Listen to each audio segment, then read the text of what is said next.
Hi, my name is Robert Chelle with Chelle Law, and my law firm assists professionals with employment contract issues. So today I'm going to talk about how an employer would know if you violated a non-compete. So if you are either an employee or an independent contractor and you're in sales or healthcare, it's very likely that they either would ask you or require you to sign some kind of non-compete, which is contained within the employment agreement or independent contractor agreement. A non-compete will prohibit the professional from providing a specific service for a specific amount of time within a set geographic area. So let's just say you're a doctor. It'll say, maybe you're in internal medicine. You can't practice in internal medicine for 1 year within, 10 miles of your primary practice location. Or if you're in sales, let's say you're in software sales, it would say you can't work for another company in software sales for 1 year within, all of the counties in the southern half of whatever state you're in or something like that. If you're in sales, the non-compete is going to be much broader than if you were some kind of healthcare provider, simply because when you are in sales, you're generally not just servicing a very small area. Whereas if you're a doctor, you're not going to have patients coming to you from 5 hours away. They're usually almost always within a 10 to 15 mile radius of where the office is located. All right, so you've signed the non-compete.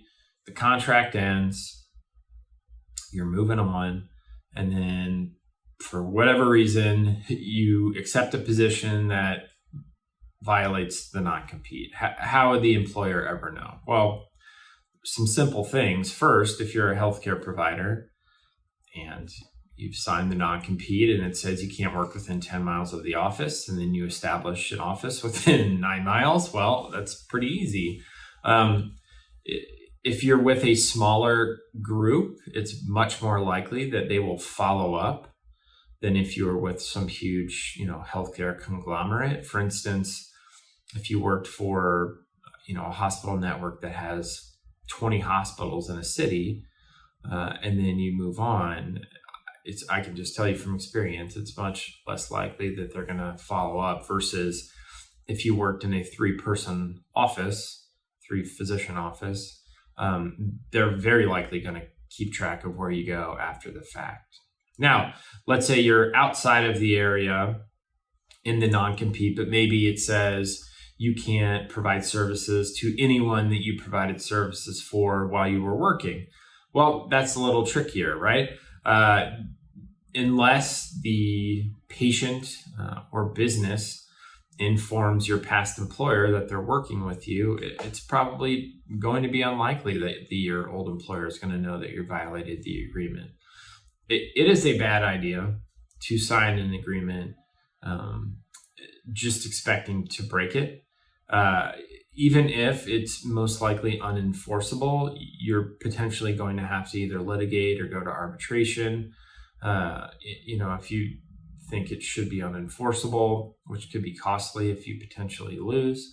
The employer could obtain a temporary restraining order, some kind of injunction, which would stop you from working, within that radius or time period.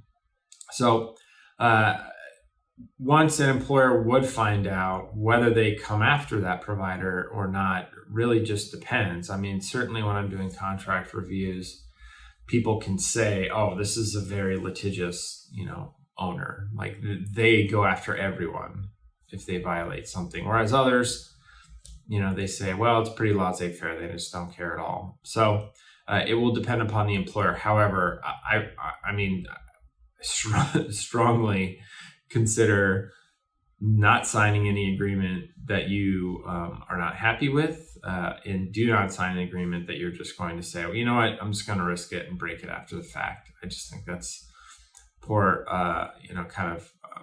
poor decision making.